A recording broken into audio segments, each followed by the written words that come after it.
Salam. Bu videoda bir Excel faylındakı səhifələri necə ayrı-ayrı fayl kimi yaddaşa verə bilərik, bundan bəhs eləyəcəm. Bu faylın formatı PDF də ola bilər, XLS də ola bilər, text formatı ola bilər, CSV formatı da ola bilər, fərqi yoxdur. Bu formatlardan hər hansı birində yaddaşa verə bilərik. Belə ki, bizim olduğumuz cədvəldə hal-hazırki bu nümunədə 12 ədəd səhifə var, aylarca satış hesabatlarıdır. Biz bunları ayrı-ayrı fayl kimi yaddaşa vermək istəyirik. Bunun üçün bizə lazımdır bir VB kodu yazaq. Visual Basic kodu yazaq. Bunun üçün ilk öncə faylımızı, biz bunu faylı, mən bunun iki formada göstərəcəm. Bir cari Excel-ə bağlı olmayan forması, bir də cari Excel-də olan formasını. Bir də cari Excel-də olan formasını göstərirəm. Əgər biz cari Excel-də ediriksə bunu, ilk öncə bunu bir XLSM, yəni makro formatına yaddaşa verməliyik.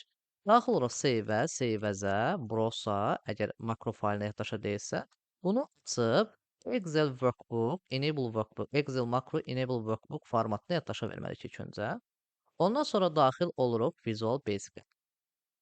Developer'dan. Ki developer əgər sizdə açıq deyilsə, bunu da əlavə etmək üçün istənilən bir menü üzərində sağ düymə, Customize the ribbon deyirik və buradan gəlirik. Bax, developer tapıb qarşısına işarə qoyub OK desək, həmin menü bu hissədə aktivləşəcək. Ondan sonra daxil oluruq yoldaşlar Visual Basic-ə. Buradan gəlirik həmin proyektin nəyinə? This workbook-una. This workbook-a daxil oluruq. Daha sonra burada hansı ki, mən bu kodları sizə video açılışında yerləşdirəcəm. Bax, bu formada text formatında fayllardır. Bizə birinci bu kod lazımdır. VBA Excel file adlı kod. Buradakı kodu kopyalayıb yapışdıracağıq hara? Excel-dəki VBA kod hissəsinə. Bax, bu hissəyə. This workbook-dakı hissəyə. Mən azə kopyalamışam deyə bunu birbaşa yapışdırıram. Yapışdırdım. Bu kodda yoldaşlar biz burada bu sənədin yaddaşa verən zaman bu kodlarda ümumi olaraq nə olduğunu qeyd etsək, XLS formatında yaddaşa verəcək bunu həmişə və bunu hansı ki faylın yerləşdiyi qovluqda yaddaşa verəcək. Siz istəsəz konkret bir fayl uzantısı ötürə bilərsiniz ki, konkret olaraq həmişə bu fayla, bu qovluğa yaddaşa verə deyə bilərsiniz. Bunun üçün sadəcə bu kod hissəsinə həmin uzantını yazmanız lazımdır. Hansı ki biz burada this workbook path yazmışıq. Siz bura konkret bir uzantı yazsaz, həmin uzantı olan hissəyə, həmin faylın indi olan hissəyə yaddaşa verəcək. Bunu eləmək üçün ta ki gəldik bura. Üzərinə klik etsə bax burada bu faylın bu uzantısı görsəniz yerləşir. Bunu kopyalayıb orada o formada ünvan kimi ötürə bilərsiniz. Makronu yazıq yoldaşlar. İndi makronu run edib işə salsaq, məsələn, hətta bunu belə də eləyə bilərsiniz. Bunu bağlayıram, gəlirəm makrosa, buradan seçirəm bunu run deyirəm. Və run dediyim halda baxın indi yaddaşa verəcək. Run deyirəm, hal-hazırda proses gedir.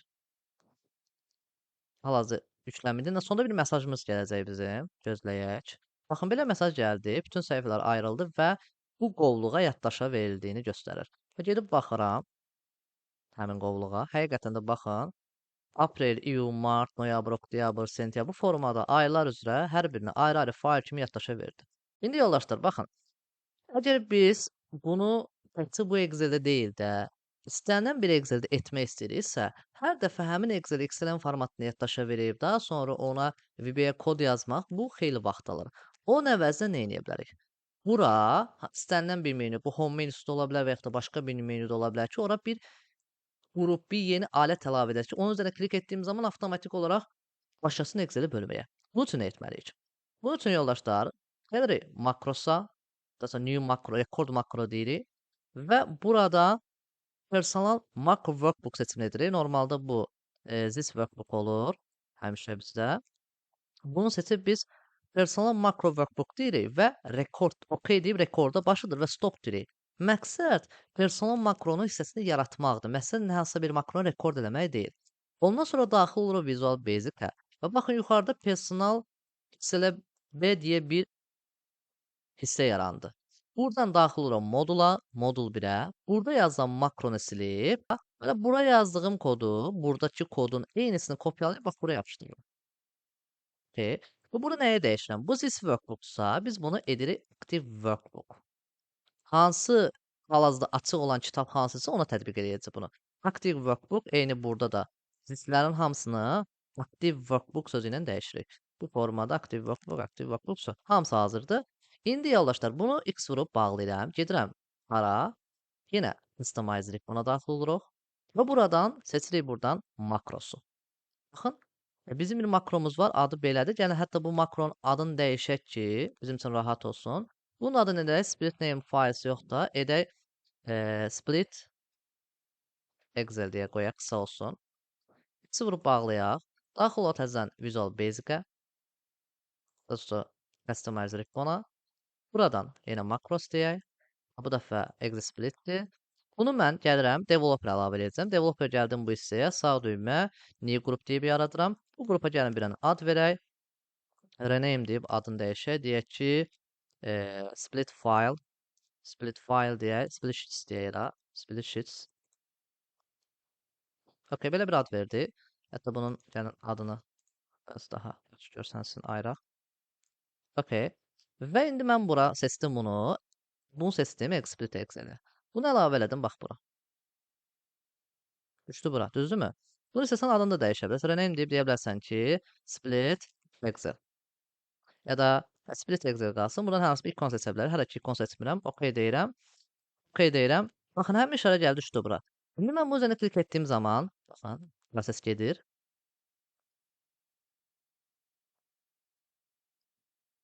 Baxın, yenə eyni nəticəni qaytar məni ayırdı. Daxil oluram qovluğuma, baxıram ki, bəli, həqiqətən də aylar üzrə bizə nəticəni qaytarmış oldu. Bunları yenidən silərik.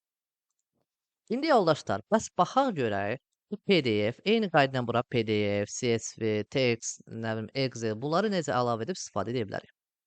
Bunun üçün biz daxil oluruq yenə Visual Basic-ə, yenə modula daxil oluruq bu hissəyə. Buradakı kodu silib, bax bu kodu silirəm, bu kod artıq mənə lazım deyil. Əvəzinə bax belə bir kod yapışdırıram. Daha böyük bir kod. Hansı ki bu kodda biz PDF-dən, XLS-dən, CSV-dən və text formatı fayllardan istifadə edəcəyik. Yəni faylı bizim seçimimizə uyğun olaraq bu 4 formatdan birində yaddaşa verəcək. Bu VBA kodu yapışdırdıqdan sonra nə edirik? X vururuq. Yenidən daxil oluruq Customize Ribbon. Bax, burada split-də daxil oluram, split Excel silirəm. Bu artıq mənə lazımdır. Çünki artıq həmin VBA kodu mən silmişəm. Daxil oluram yenə buradan makrosa. Burada da baxın, CSV, XLS, PDF, text bunların hamısını, hər dördünü də əlavə edirəm həmin hissəyə. Bir-bir text əlavə etdi, PDF əlavə etdi, XLS əlavə etdi, CSV əlavə etdi. Ardıcılı istədiyiniz kimi dəyişə bilərsiniz. Deyək ki, birinci olsun XLS formatı, bunu yuxarı qaldıraq biraz. Daha sonra olsun PDF, text və CSV formatda fayllar olsun. İndi bunların adlarını dəyişəcəyəm. Belə çox yaxşı görsənmir. Yazaq rename deyək. Buraya yazaq Excel.